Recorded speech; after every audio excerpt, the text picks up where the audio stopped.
Shalom, family, and welcome back to another Faithful Friday Sabbath Class.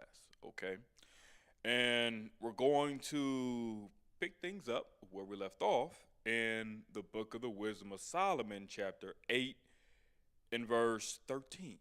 Okay, and it reads, Wisdom of Solomon, chapter 8, and verse 13. Moreover, by the means of her I shall obtain immortality. And this her it's speaking about is wisdom. So by the means of wisdom I shall obtain immortality. Letting you know wisdom is synonymous with righteousness. Okay? We're not just dealing with any particular wisdom, any particular knowledge or understanding, because the scriptures teach you the wisdom of this world is foolishness with the Most High. So it's not just all knowledge, information, understanding, and me just going accordingly that's good per se. If it's something that's going against what it is the Most High laid out, then no, that's a problem. But righteousness, if you follow that wisdom, it is going to lead you to immortality. Why? Because you're going to be in line with the things that the Most High God approves of, and you're going to avoid the things he disapproves of in order to do what's pleasing to him in order to make it to the kingdom of heaven and receive the gift of immortality. Okay?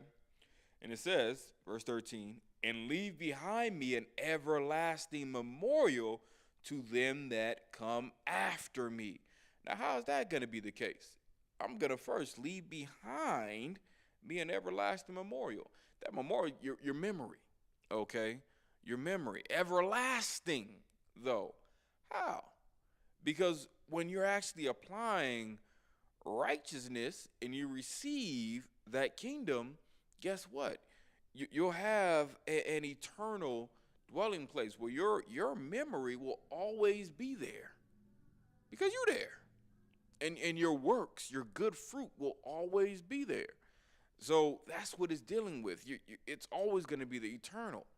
You know, all of your good deeds, all your works, it's all going to be there concerned. Where the memorial, all those in this life, it's going to perish. Regardless of how much fame, fortune, honor they got in this life, it's all going to disappear. How? Because this world is going to come to an abrupt end. Okay, abrupt because it's sudden. It ain't gonna be expecting it. So it's gonna come to an end. And with that, everything else they did ain't gonna matter because this world, this current present state of this world is going to be destroyed. It won't matter what streets and things they done named after you, or what cities or libraries or other institutions. It's not gonna matter anymore because all that is going to be destroyed. But what is going to be kept in remembrance are your good deeds and good works if you did them. Those things the Most High God is going to keep in remembrance, and it'll be immortal with you. You'll have an immortal memory, an immortal name. So, in everything it is that you did, that's what it's dealing with. And now and then that come after him, because even in the kingdom, the Most High God, the bodies that we will have will be an improvement, a drastic improvement upon the bodies we currently have. So we have the terrestrial version, but the Most High is going to give us the body 3.0, so to allow us to be able to have the ability to, although we're immortal, to be able to also have children. So in the kingdom, he's going to, have that, build that in. People may say, how you going to do that? Immortal, but dang, having kids, and man, we're going to run out of room. But remember, what did Christ say? Hey, my Father's home are many mansions. So mansions. Man, many mansions. A mansion is pretty large within itself, but to have many of them, you know how you do that? Remember, the Most High, he made space, time, and matter. It's nothing for him to have these interdimensional things. You're walking in rooms, a whole bunch of rooms, had that, and it's like you walk outside, they show the movie, walk outside, it's like, there ain't nothing here. You walk in there, it's like a gang of space. That ain't nothing for the Most High. It's It ain't nothing to have rooms that lead to rooms and rooms and buildings that seem that be infinite in space, yet take up no space. Oh man, you dealing with the creator of heaven and earth. So that ain't no big issue. Read the scripture. You got legions and legions and of angels. Where they at? And so, hey, that's space. He always makes some space.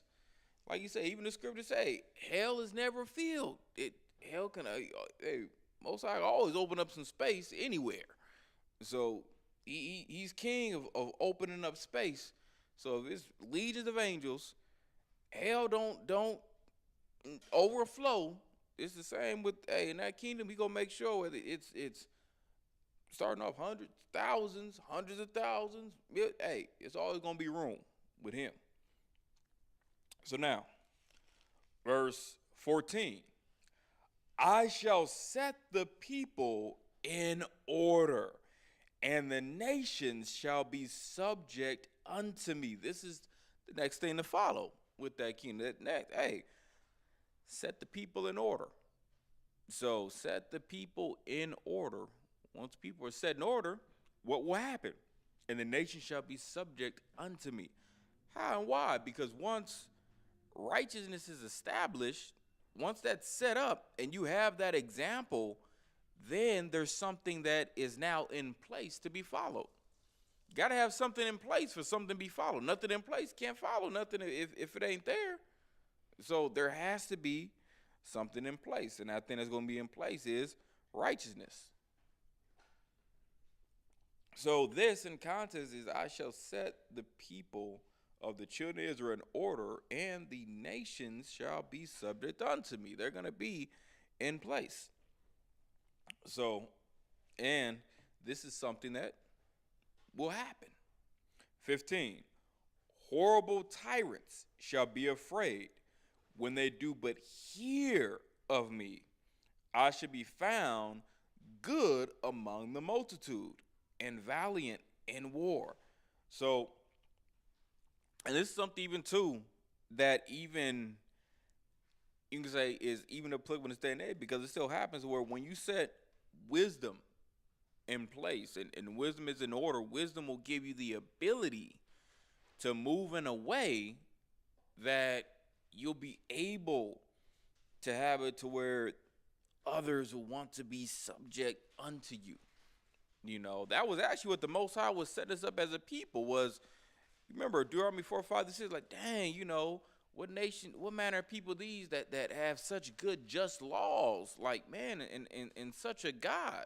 Like, the Most High set up his laws to where it was so just, if applied and followed, that others would want to follow you and to be a part of what it is you're building because of how you're doing it. It's like, man, this is the way to be. That's the way it was supposed to be set up. Verse 15, horrible tyrants shall be afraid when they do but hear of me. Why? Because, now, pay attention to this. It says horrible tyrants. And that's not only because a tyrant is already, you're already looking at a type of ruler. Cause let me see how I get that. Tyrant. Let's get tyrant. Because it said horrible tyrant. Let's get tyrant. Tyrant. A sovereign or the ruler who uses power oppressively or unjustly. Any person in position of authority who exercises power oppressively or despotically, I want to say that is. So, based on the spelling, a tyrannical or compulsory influence, an absolute ruler, especially when in ancient Greece or Sicily. But now one who uses power oppressively or unjustly, that's a tyrant. So, but you have horrible people who use power oppressively or unjustly. So they're going to be afraid. So when they do but hear of me, when they hear about, wisdom, why? Because these things are going to put them in their place. It's going to set them straight. Now if you're dealing with kingdom, you're going to have a situation where unrighteous dealings are not going to stand. Judgment will follow. Judgment is going to speedily follow. So there's not going to be a situation where it will be tolerated in the kingdom to come in terms of moving unjustly. So as leaders and as kingdom, that's not going to fly. So Most High won't allow it. People will try, just as you read, people try not to move righteously. But if they do, there's going to be judgment for the other nations if they try that. And the Most High, he tells, hey, if they don't come up to keep, man, these days, keep tabernacle, hey, and keep new moon Sabbath, hey, on them, no rain. On them, hey, no rain, no crops, no water. He'll do that. Because he wants to make sure everything's done righteously and justly. So how much more if you have leaders that ain't moving right? And these leaders ain't just, all right, class president, but nah, governors and political officials and all these things and kings present. Hey, hold on, if they not moving right, both sides get them in line. So now, on the flip side, you also have it to where how to supply, even so modern day, when you have horrible tyrants, just some bad people leading, and they're not moving and they're not moving justly, it's only going to be a matter of time before they get taken out. So by someone else, and that someone else can be a friend or a family member, someone close to them. That happens throughout various kingdoms. That happens because people are seeing you're not moving right. You're not dealing right by the people to such an extent to where you're just toxic. Somebody got to get this person out of here, and they will get you out of it. They will plot and plan on your downfall. So your days are numbered because you can't continue to operate horribly unjustly and just expect nothing is going to happen. Like you're just untouchable. Nah. You can be touched, and you will at some point in time. So someone is going to take you out. So I said, I should be found good among the multitude and valiant in war. How? I should be found good among the multitude. Well, wisdom and righteousness, if you look at it, the Most High is wisdom and righteousness.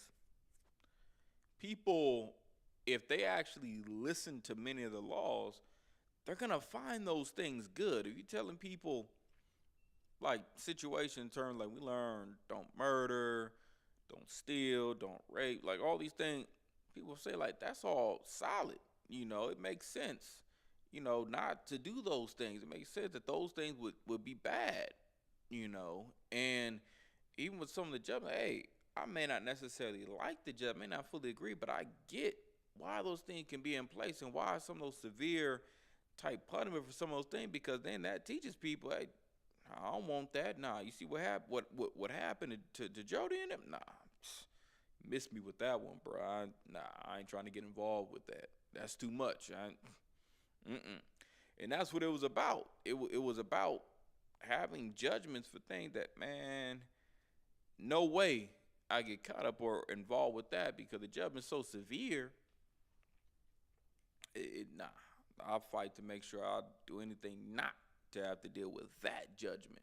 So, and that's what the Most High wanted, because there's a healthy level of fear you want people to have to keep them in line to not do things that are destructive to them, their family, their community, making sure that they do the right thing. If those things are severe that way, if it's lighter, then okay, we could work with those and work around and get those things right, pay off debts or work some things off, communicate where we got to do to make those things right. But the heavy things, we got to, for the heavy offenses, got to have heavy penalties.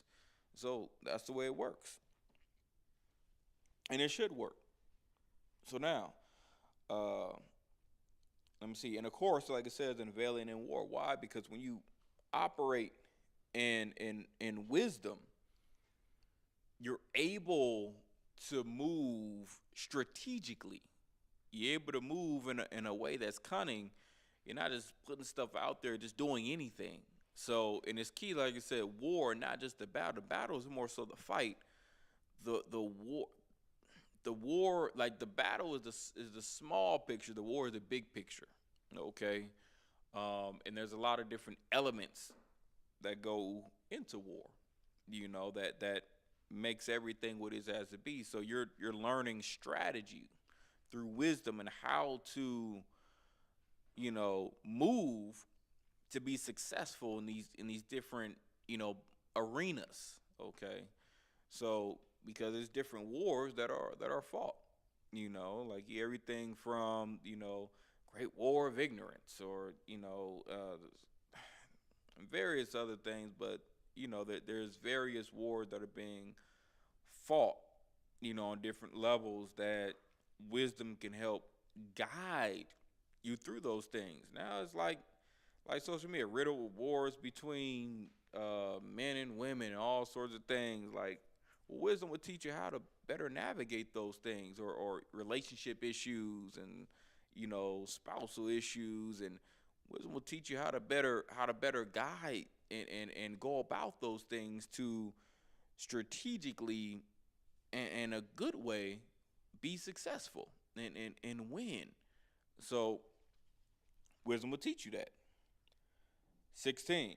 After I am come into mine house, I will repose myself with her, for her conversation hath no bitterness, and to live with her hath no sorrow, but mirth and joy. So, like I said, after I'm coming to my house, in a place where I should be able to relax, chill, have some fun. So let it be known that, listen to this, I'll repose myself with her. What does that mean, repose? Repose, the state of resting or being at rest. Sleep, peace, tranquility, calm. So now I was saying that I will, rest myself with her. You know, I will be in peace with her. I will sleep, with her. That's what you want with wisdom. You want to be at peace with wisdom. You want to be able to be in a state where you can cohabitate with wisdom. Be in a place where, like, with a marriage, you're able to be close and intimate with wisdom. You want that. So at least you should. So like it says, why? For her conversation hath no bitterness. Like when you move with wisdom, wisdom is not something that is going to hurt you at any time. It's not. Even if it may seem to hurt, it's really only going to help you. And it's only going to hurt you if you're trying to move against wisdom. That's it. Because wisdom's always going to be the best choice in the situation. It's always going to be the most effective thing, the best thing, the right thing. That's what it's always going to be. So, of course, there's sometimes that, man, it's still going to be a danged if you do, danged if you don't type situation. But wisdom is still always going to be the best of the options. So, and sometimes the options aren't always the best, aren't always the most comfortable. But hey, this is still, out of these things, it's like someone say, hey, you got to eat, like what with Ezekiel, a human dung or cow dung, which one, to eat? Well, wisdom will say, probably wouldn't want to go with human dung, because humans have a more wide and varied diet. So more than likely, that's going to be the more toxic thing there.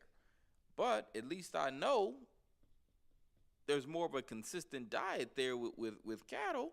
So more than likely, they're eating things that are significantly healthier versus humans eating a wide variety of things that you don't know what you're going to get, Forrest Gump, Mom always said life is like a box of chocolates. You getting pick your poison. So in that situation, make more sense for me to go with the cattle. Yeah, it sucks, it's crap, but hey, I have to make a choice. If these are the two options or two cards I've been dealt, I have to make a choice. So yes, you can still have situations like that happen, you know, with wisdom. Hey, I'm left down to some some options I would prefer that I didn't have to choose between, and if I had even more options available to me. But unfortunately, it's not always like that. It's sometimes it's tough. Sometimes it's like, dang, if I have this last bit of money, do I pay the water bill or the gas bill?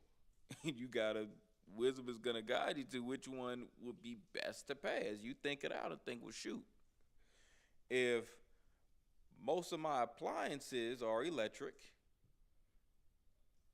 and the only thing that I have to pay for that uses gas is a wall heater. So, and my actual furnace heater, like heater to heat my home, everything else runs off electric, and I'm only bill. Hey, the money I got is to pay the gas, the water. Now, water, I gotta use water. If I use my water to drink, filter, and then take showers, wash clothes, okay, it'll make sense. If I need to, pay one or the other, I'm gonna pay. Wisdom will say pay the water bill because that's the one you're using most. So, as far as that, gas bill goes for the heat, by hot water heater, that's electric too. So just for heating my home, it may be uncomfortable because it's cold, but at least we could put jackets on. At least we can bundle up, put blankets. Like there's ways to work around that. Now, if I ain't got no water, that's gonna inconvenience me a whole lot more than if I don't, have the gas. So that's how wisdom operates. It's always gonna be what makes the most sense in the situation. And it's always going to be thinking about, okay, what's wisest to do, what's best to do in the situation, given taking everything into account. So you'll never go wrong. The only time you go wrong is if you don't take the time to use wisdom and apply wisdom. So I said 16, for her conversation had no bitterness. It has no bitterness. So, and to live with her have no sorrow. You won't be, sad when you're moving, and when you're dwelling to live with, you're really dwelling. When you're dwelling with wisdom, meaning you stay there. It ain't just a situation. You don't just clock in and clock out of wisdom. You won't be wise on Monday, Tuesday, Wednesday, but then you want to be foolish come Thursday, Friday, do a little makeup work on Saturday, and back on some foolishness Sunday, and you just rinse, wash, repeat that schedule. No, no, no, no. I gotta consistently hit Sunday, hit Monday, Tuesday, Wednesday, hit Thursday, Friday, Saturday, hit back on to Sunday. I'm always trying to operate in wisdom in everything it is that I do. I'm not trying to, light switch it or take breaks and, I guess I'll make some foolish decisions just because now I'm tired of using wisdom. Nah, I just always gotta dwell. We always living together. We dwelling together. Gotta stay on wisdom. So now, like I said, to live with her I have no sorrow, but mirth and joy. Why? Because you're gonna be happy whenever you're able to take the time and make the best decision given your options. Always gonna feel best. So that's the best way to go. So doing and moving in a way that the scripture said is right and just. You want that. There's always going to be joy with that. You're not going to feel bad. At least, hey, I can't 100% put anything past anybody. But generally speaking, you're not going to feel bad for doing the right thing and making the wise choice. So, and even if sometimes that could be a little hurtful, the reality is that's only when we get caught up in our feelings, and when we look, long term looking back on this thing, we'll be happy that, yeah, man, it was tough at that time, but I'm happy I went with wisdom and made this decision. Even if it was tough to do because emotionally I still felt this way. I was still feeling this way, but man, I fought through it. I came along and I was able to make it work or do this. So, verse 17. Now, when I considered these things in myself and pondered them in my heart, how that to be allied unto wisdom is immortality. Not everyone's trying to be allied with immortality. People trying to be allied with everything else. But immortality? Oh, man. Man. To be allied unto wisdom is immortality. What is an ally? Let's get that. Let's get allies. Let's get that. Oh my goodness. Oh, we have an ad. So I guess something else kind of gets in the way. Oh bother. Okay. All right, we gotta wait for this. But like I was saying, allies. Want to be allied with wisdom. And all right, we're done. Okay, so from dictionary.com, let's get what is a ally? To unite formally as by treaty, league, marriage, or the like. So either you got a treaty, league, or marriage. Same thing, wisdom, married to it. In the marriage, hey, that's even too. Man, you're supposed to have allies in the marriage. See, marriage is not supposed to be a war front. It's supposed to be allies. We're on the same team, one fight. So we're united. All right, to associate or connect by some mutual relationship as resemblance or friendship.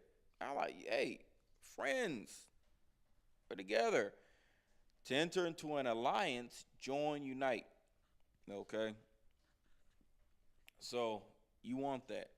Also, a person, group, or nation that is associated with another or others for some common cause or purpose. So look at all these great things in terms of with ally, but you're supposed to be allied with wisdom. You and wisdom are supposed to be in league, married, so united, friends.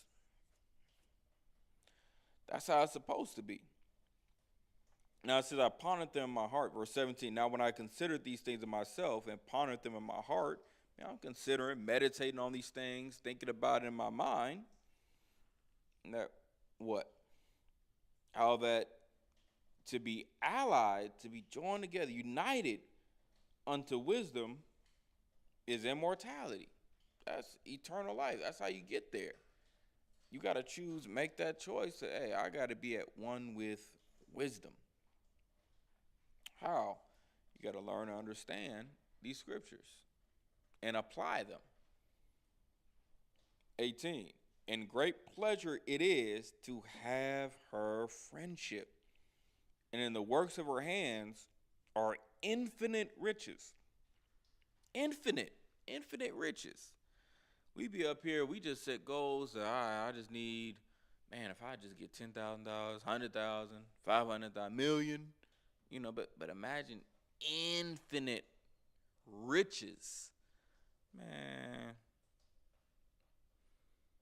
could only imagine, right? Infinite riches.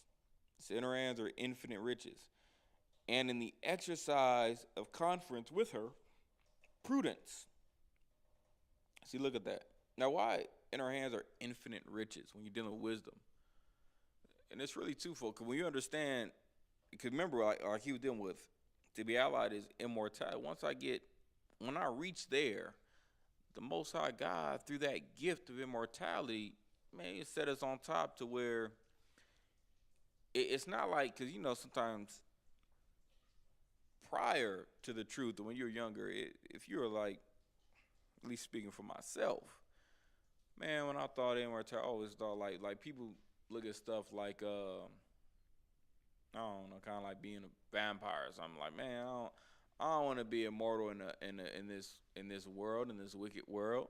It's like hell. Take me out. Let me die. Get it over with. So stuff is bad. But now when you're talking about being immortal in a state where you remove the bad and replace it with good, oh man, no more sickness, no more dying, no more friends or family dying, no more health issues. You ain't cough like I said, you ain't sick, kidney issues, heart issues, brain issue, whatever. Everything is good. Can't even imagine it where everything is good, no pain. So, but yet still able to partake and feel pleasure, joy, happiness, but no sorrow, no anger. Like, man, removing those things, that's big. That's big. That's major. Changes the whole game, the whole situation. So, all I said, her hands are infinite riches in the exercise of conference with her prudence. So being able to practice meeting and dealing with wisdom, it's just, man, the way you should be, the way you need to be. And in talking with her, a good report. So when you're dealing with wisdom, there's always going to be good information to be found. So and it's things going to be laid out and spelled out for you to be able to follow and be able to keep track of. I went about seeking how to take her to me. Why? How and notice I went about seeking. I'm actually trying to research. I'm trying to find out how can I grow wisdom unto me? How can I, really be with this? And of course, take her unto me like a wife, like being married. How can I be at one with wisdom, that we can be together? So now, verse 19, for I was a witty child and had a good spirit. So that was probably saying, like, look, I was a witty child and had a good spirit. Because some people can be like that as kids. You see, because the scriptures say, hey, even a child is known by his doings. Like, you could tell some kid, like, hey, all right, that kid's kind of witty. That kid's sharp. That kid's sharp. That child has some intelligence. That child is intelligent. So you can have that. So he was, starting early and had a good spirit. You start to see the way they think, carry themselves, how they do things. Nah, that's good. I see that. I have respect unto that. 20. Yea, rather, being good, I came into a body undefiled. So that's what you want. Like through being good, that's how I kept myself pure. So through doing good, man, I kept myself pure. That's how. 21. Nevertheless, when I perceived that I could not otherwise obtain her, except God gave her me. And that was a point of wisdom also, to know whose gift she was. I prayed unto the Lord and besought him, and with my whole heart I said. So now, Solomon started learning it like, man, I was pretty witty kid, good kid too, but like, man, it be in a space to where me really trying to see how do you really, really get wisdom, how you really get up there, understanding, man, it's also a gift. It's a skill.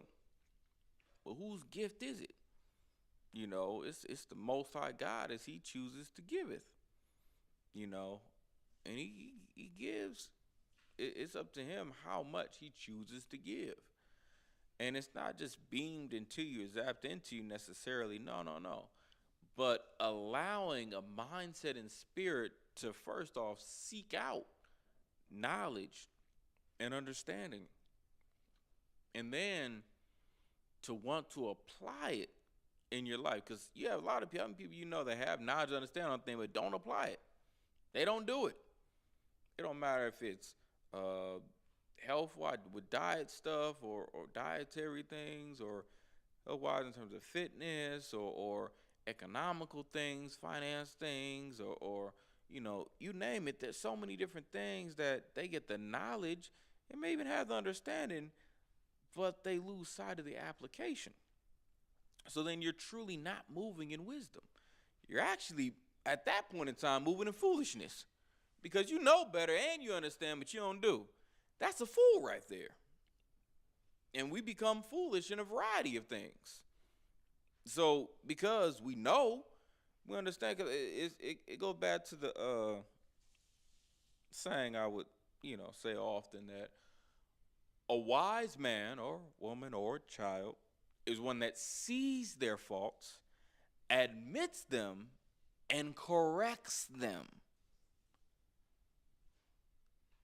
The fool sees their faults but does nothing about them.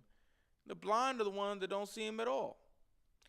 Now, if you're sincerely blind, then hey, people will generally have more grace and mercy upon you if you're, sincerely blind.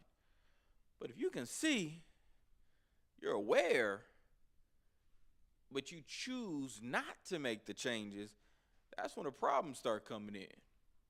And then, but if you somebody, hey, you see, you understand, and you choose to make the changes and be better and do better, hey, most people can respect that and appreciate that, acknowledge that, and say, hey, that's good. But then that's when you're moving in wisdom. So you don't want to be the fool, and especially you don't want to be the blind man, because that blind man ain't literal.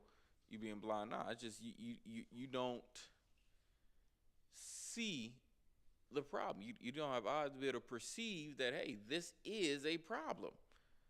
So I don't understand how you don't see this is an issue or a problem. So that's the situation you don't want to be in, where you're just that blind to the situation. Like you just can't comprehend what's going on right now, can you? So that's ground zero. You don't want to be there. They ain't showing me a person. I see. Yeah, I know. Yeah, I understand. But you ain't trying to do. You ain't trying to make the changes. That's horrible. That's even worse than just being blind to the information, to the situation. So because now, yeah, you're able to see and comprehend, and you still ain't making the moves you need to make. So what's then the point of knowing? It become like with the law, hey, better to not have even known than to know and you turn away. Better to not even waste your time with this. If you know and understand this, but you ain't even do it. What good is it doing for you then? So lest you become someone like the scriptures say, hey, you can do good and help many others, but can't help yourself. Can you imagine what good is it for me to have all this knowledge and information on, how to take care of your body, your health, improving, eat this for this and all this stuff. But yet, I die of a stroke of heart that could have been prevented, but it's because I wasn't, as they say, practicing what I preach. I could tell everyone else how to get everything else together and could have very well helped you people, but couldn't even help myself. So couldn't even get myself into a better situation. You don't want to go out like that, and that's just an example, but like many things, wisdom, you don't want to go out like that. You want to be, I listened, understood, and I applied the very things I was learning or especially teaching others. So now, and of course, in verse 21, like I was saying, realize whose gift it was, and I prayed unto the Lord, besought him with my whole heart. I said, so he was sincerely, wholeheartedly, meaning, I'm both sincere and there's a level of focus that I'm utilizing in order to make sure this is done or handled in a particular way. So, you know, that's what it's like. Pray unto the Lord and besought Him and said, my whole heart, you know, my God, my mind and spirit is in it. I'm locked in. So, it's taken care of.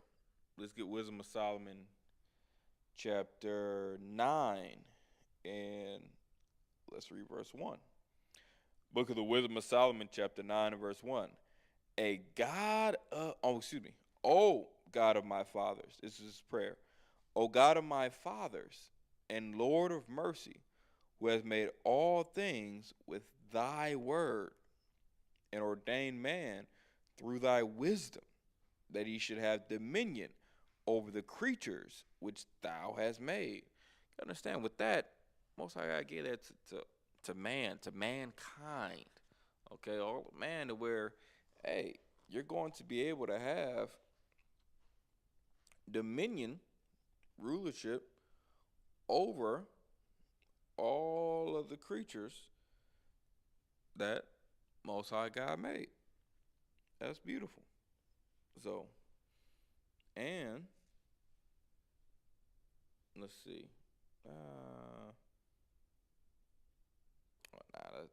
That's it from 3. Okay, verse 4. And order the world according to equity and righteousness, and execute judgment with an upright heart. So let's actually get that. So make sure I get equity. Let's get definition of equity. So even though we know we're used to hearing the word, but doesn't mean here it has the same sense.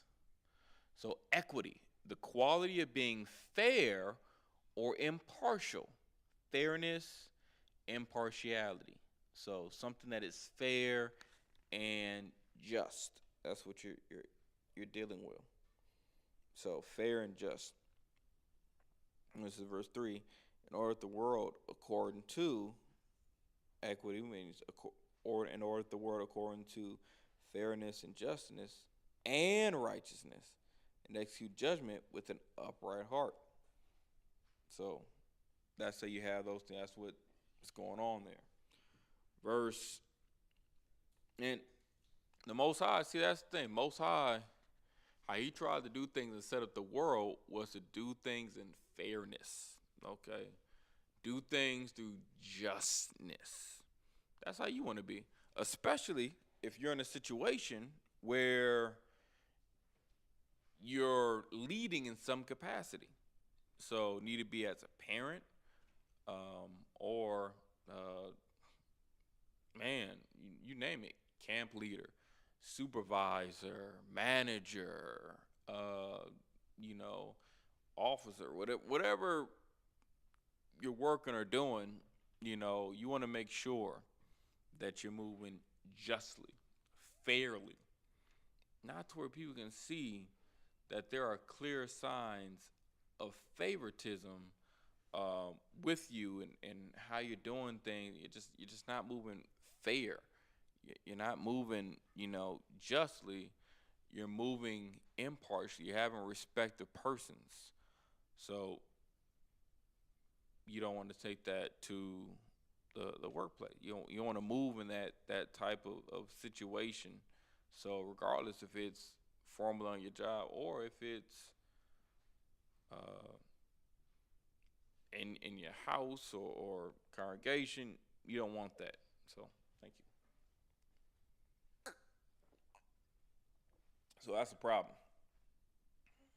Wisdom of Solomon, chapter 9, and let me make sure we read verse 3 again. In order the world according to equity and righteousness. So, and execute judgment with an upright heart. So, that uprightness is, you You got to think when someone is sitting upright. All right, I'm sitting up tall. I'm on point. I'm alert. I'm focused. So, and with the upright heart, upright mind, a mind that is focused on upholding righteousness. Okay, that's what you want. A mind that's focused on upholding righteousness. That's being upright, in heart. So, verse 4, give me wisdom that sitteth by thy throne, and reject me not from among thy children. So, these are things that Solomon was concerning himself with and praying for even at a young age, even from a child. This is where his mind and focus was.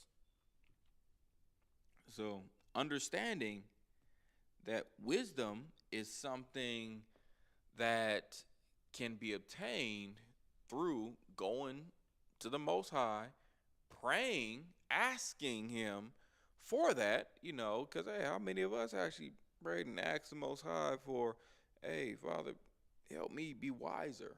Help me, grow in wisdom. Hey, something that's worth doing. Because the Most High, you coming to, hey, He wants that. He wants you to come to Him. Yeah, He wants you to go to Him and ask Him about things you want, because He's your power. He's your God. He wants to be that. In righteousness, though, not if you're not moving in righteousness. No, He wants to have nothing to do if you're moving in wickedness. You moving in righteousness, all right, I can work with you. I'll be there. I'm going to listen to you. Now, I won't necessarily do everything you want me to, because some of that stuff don't be wise or good. But some of the other stuff, okay, I got you. In due season. Just wait on it. Give it like 2 years. Give it 3 years. So give it 3 months. It just depends on the situation. 3 days. 3 hours. Just depends on what it is. But, like I said, verse 4, give me wisdom. That's what Solomon wanted most. Wisdom. So, give me wisdom that sitteth by thy throne, and reject me not from among thy children. Now, why would it say, and reject me not from among thy children? Because if I'm not moving in the wisdom of the scriptures, the Most High doesn't have to deal with me. He doesn't have to tolerate me. He can cut me off. So, and that cut me off, but He ain't dealing with me. So, to the point that He can actually take my life. That's a big part of cutting me off, that He ain't dealing with me, put you to death. So, and in a situation, if you're not moving right, Most High reject you. Who are you? I know you're not. Depart from me, all you workers of iniquity. You don't want that. That's what's gonna happen Judgment Day. So, people in the space, hey, you wasn't doing right. You wasn't moving right. So, you don't want that. That's definitely gonna be a problem, to be rejected from among His children.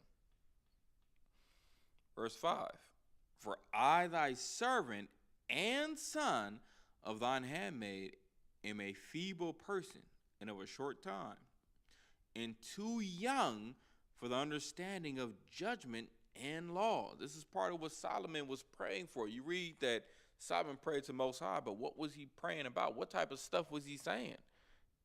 This is the stuff that he was saying as a kid. He told you, he's giving the rundown, like, man, as a kid, I was seeking wisdom, I wanted wisdom, but then I realized I couldn't just I had to actually go to God and ask Him, Father, please help me gain wisdom, help me to, and this is why, because these are things praying. Verse 5, for thy servant and son of thine handmaid am a feeble person, and of a short time. So, short time what? A short time in terms of not only being on this earth, but in terms of being groomed to lead and guide the people. It's like, I haven't really been taught how to go, like even he said, how to go in and out before the people, how to really lead them and govern and guide them. I haven't really been shown or taught that. So through me not being shown or taught that, I'm gonna make more mistakes. But I'm trying to limit my mistakes. I'm not trying to make more. I'm trying to make less of them. I need help. I need guidance. So, and too young for the understanding of judgment and laws. So, like, man, just understanding, like, as a kid, certain things, it's like it may not click.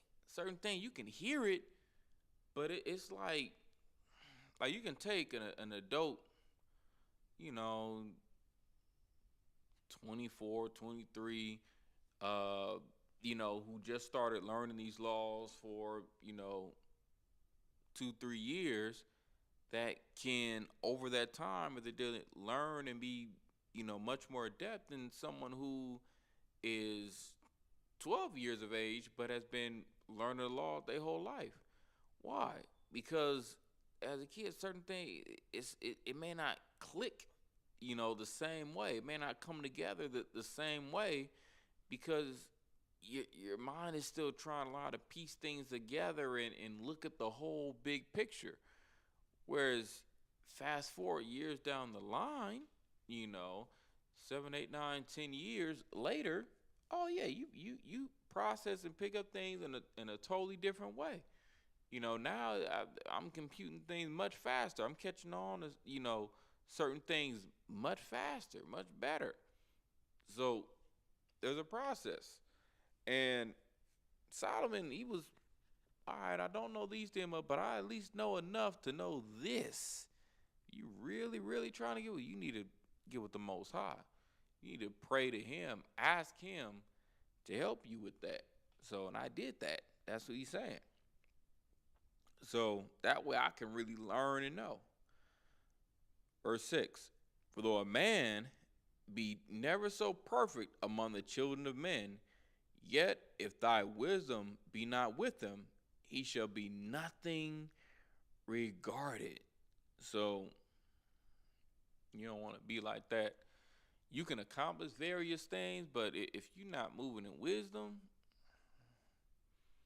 it's not going to have the same effect, same guard. It's not. So certain things ain't just how you it's not just that you did it, but also how you did it. Like, here's some people, they got some stuff, you be like, man, yeah, you did that. Yeah, man, I did. I got this, I got that. Man, how you do that? Well, I did you hear some stuff off the wall. Nah, I'm all right. Why? Because that person probably going to get caught up going that way. So you doing things the wrong way. You doing things backwards. Nah, I can't do things that way. So that ain't the door you want to go through. I gotta go through this one, because that one, it sound like you gonna get caught up and entangled in something. No, negative. I gotta go through this route and do things the right way. So do things the wise way. Otherwise, the way you're doing it seems to sound good. Rather, nah. Some of the stuff don't even sound good. It don't even pass that. It's just that's just all bad all around. Stay away. So, but wisdom will teach you that. Verse 7 says, thou hast chosen me to be a king of thy people and a judge of thy sons and daughters. So, thou hast commanded me to build a temple upon thy holy mount, and an altar in the city wherein thou dwellest, a resemblance of the holy tabernacle which thou hast prepared from the beginning. Now let's rewind. Let's look at a few things. He says some stuff here. He's talking. And this is, again, the prayer that Solomon was having. 7, thou hast chosen me to be a king of thy people. That's what you understand when you're leading. You're what you should be in play. You're being called. Most High is choosing you through his spirit, putting his spirit on you to be a help to lead and guide his people. Okay, not just your people, his people. So you have to be very careful. These are his prized possessions you're dealing with, that you're made a steward over to look after, being a disciple, an apostle, being a deputy. Okay, the second in command, next in command or in charge in the absence of Christ. You're being left in charge in Christ's absence. Hey, take care of these for me. take care of them, preserve them.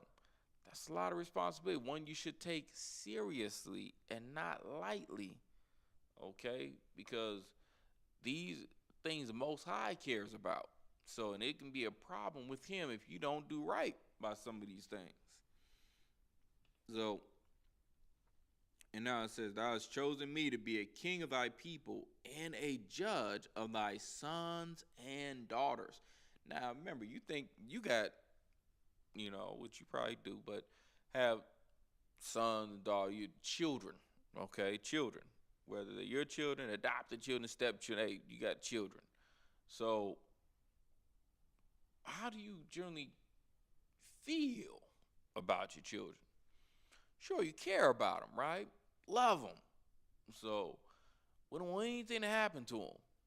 So, the Most High, if He considers us His children, how then should we be with them? How should we then move with them? You have to be very careful, because if you ain't moving right by them, you could be offending the Most High because of stuff you're saying or doing towards His people, His children. That could be a problem with Him. So you want to make sure you're showing people, hey man, the utmost amount of respect, honor, especially if they keeping this. Cause remember, you got our people in the world who ain't abiding by this. Most High still, hey, has love for them, to a degree. So even if they're not moving in righteousness, so that it's still injustice and things done to them is still an issue, because the Most High still say, hey, it's still my people, still the one. I want them to get right, but even if they don't, it's still my people, still my anointed. Touch not mine anointed. So that's a problem for the Most High. Same like with some sons and daughters, I want them to get right, even if they don't, I'm messing with. I still don't want, certain things to happen to them. I still want to be okay, or hopefully they come around and things. That's what the Most High, He be like saying, hey man, just, hey, leave my possessions alone. So let them be. Don't oppress them. Don't vex them. But some still choose, hey, just because I can. Hey, well, just because you can doesn't mean you should. So, keeping those things in mind. So now, verse 8, it says, Thou hast commanded me to build a temple upon thy holy mountain. He commanded you? What commandment is that? Does it say build a temple? Commandment, anything you told to do. God tell you to do something, then you do it. So, Thou hast commanded me to build a temple upon thy holy mount, and an altar in the city wherein thou dwellest.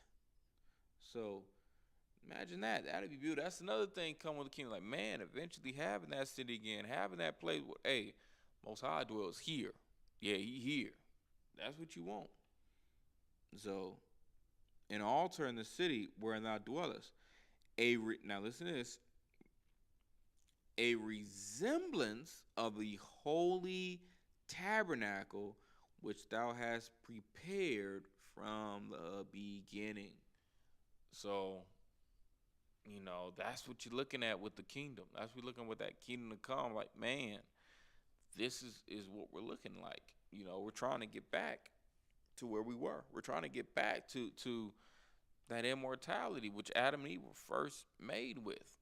So when they were righteous, and then when they sinned, now they let death into the world. Well, yeah, now you will die.